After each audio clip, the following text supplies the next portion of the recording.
Olá pessoal, esse é o meu vídeo trabalho referente à matéria de Programação Orientada a Objeto, ministrada pelo mestre Antônio.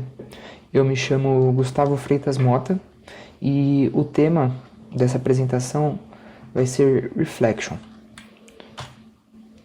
Aqui é uma breve introdução sobre a apresentação, as definições da API Reflection, para que ela serve, onde ela é utilizada, os benefícios, os riscos, e eu vou dar um exemplo prático dela usando o Eclipse.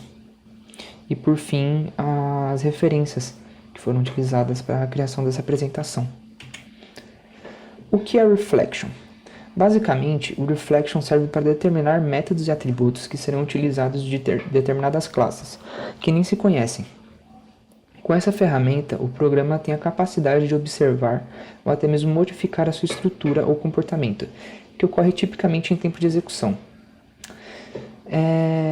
Essa API do Java, ela está disponível desde a sua versão 1.1, então já faz um tempinho já que ela está no Java, e ela permite a introspecção do programa, que é basicamente ela consegue possibilitar o programa de identificar atributos, métodos ou até modificadores de acesso do objeto. Então ela capacita o programa de observar a si próprio, a sua própria estrutura. Para que ele serve? Ele serve para observar as estruturas da aplicação em tempo de execução ou modificar a estrutura da aplicação em tempo de execução. Por exemplo, vamos tomar o exemplo de uma aplicação que tem uma classe X. E para comunicar-se com outro serviço, um serviço de terceiro, ela usa essa classe. Agora, vamos supor que a aplicação precise se comunicar com outro serviço usando uma classe Y, que tem nomes e métodos diferentes. Isso, sem a reflexão, seria um problema gigantesco, porque dezenas e dezenas de linhas de código seriam ter que reescritas e poderia ter erros. A reflexão, ela ajuda nesse problema, né? Com a reflexão, se ela for usada, isso vai poder fazer ela conhecer as classes de X e ela lhe diria basicamente quais são os métodos, os atributos, para que elas são usadas, quais são os propósitos daquilo.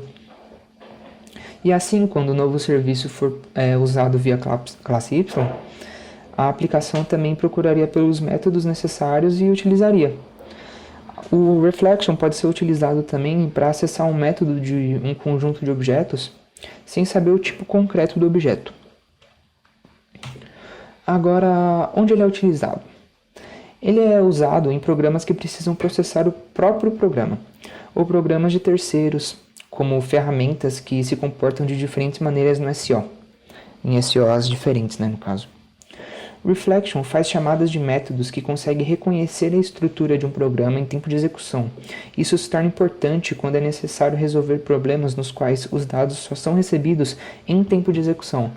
Então essa API vem com uma solução muito boa para esse tipo de problema.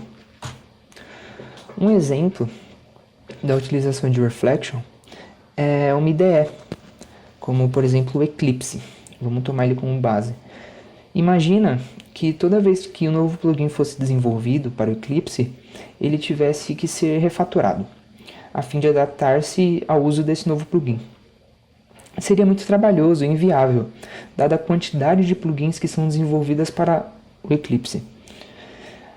A solução para isso, sem dúvida, é o uso do Reflection. Com ele podemos deixar, por exemplo, pontos estratégicos do sistema para aceitar a instalação do plugin, a fim de tornar o sistema extensível, né? Tornando muito mais fácil a utilização. Agora aqui temos alguns dos benefícios da utilização do Reflection, como por exemplo, a facilidade de manutenção, a minimização de erros, o ganho de produtividade, a padronização e a extensibilidade.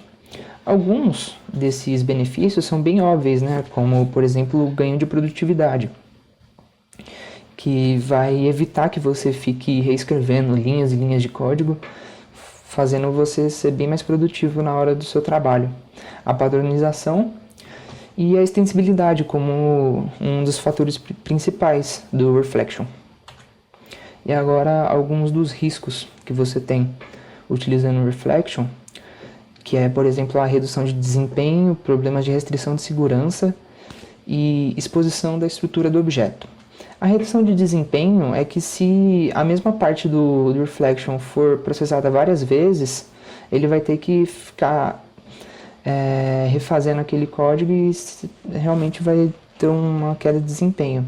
O problema de segurança é em ambientes como, por exemplo, o Java Policy, que bloqueia o Reflection. E a exposição da estrutura do objeto, que vai mostrar todos os seus atributos, seus métodos, enfim. Agora vamos para um exemplo prático no Eclipse, no qual tem um códigozinho que eu posso usar como exemplo que eu fiz aqui. A gente vai criar a classe carro com os seguintes atributos. Vai ter o string modelo, o string marca, o string int ano do carro e o int ano do carro, né? E o string cor do carro. Criou o construtor, todos os getters e os setters, né? E partimos para a classe refletir carro, que vai ser basicamente a classe que vai refletir. Fazer o reflection, né? Vamos ter que fazer a importação do java.lang.reflection ** para importar toda a biblioteca de reflection. A gente não vai usar todas as ferramentas que essa biblioteca proporciona, mas já vai dar para dar um bom exemplo. A gente vai criar a classe public void lista nome métodos. Lembrando que a gente vai trabalhar com exceções, então vamos ter que usar um try catch. A gente vai fazer uma instância de class, que basicamente representa todas as interfaces e classes de um sistema Java, né? Essa classe ela vai receber um nome, né, que no caso seria de carro, mas a gente está usando o pacote, então primeiro vem o nome do pacote e logo em seguida vem o nome da classe. A gente vai capturar todos os métodos usando esse método aqui, ó, getDeclarateMethods. Isso retorna um array, por isso a gente está colocando ele num vetor aqui. E aqui a gente vai fazer um for, basicamente para visualização desses métodos, né? Ele vai exibir aqui todos os métodos que ele for capturados. Aqui o catch para finalizar o try, né? A gente vai usar o trouble porque ele é... porque ele é a superclasse de todos os erros e exceptions de um sistema Java. Aqui eu fiz essa public void atributos.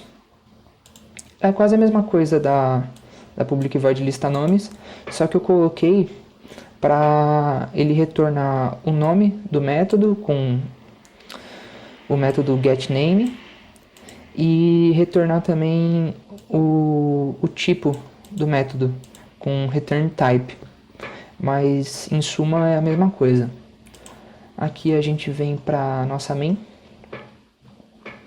e executando o código, você vê que ele lista todos os métodos que tem na classe carro, né? Todos os métodos aqui listados. Get marca, get cor, get ano, os setters também. E aqui todos os nomes, atributos, todos os nomes dos métodos e os tipos que eles são. Basicamente isso está refletindo, isso aqui está refletindo a classe carro, né? E a gente consegue visualizar. Então é isso, pessoal. Resumidamente, essa foi a apresentação. As referências de onde eu tirei todo o conteúdo estão aqui no The Java Tutorials e Using Java Reflection. Obrigado por assistir. E é isso.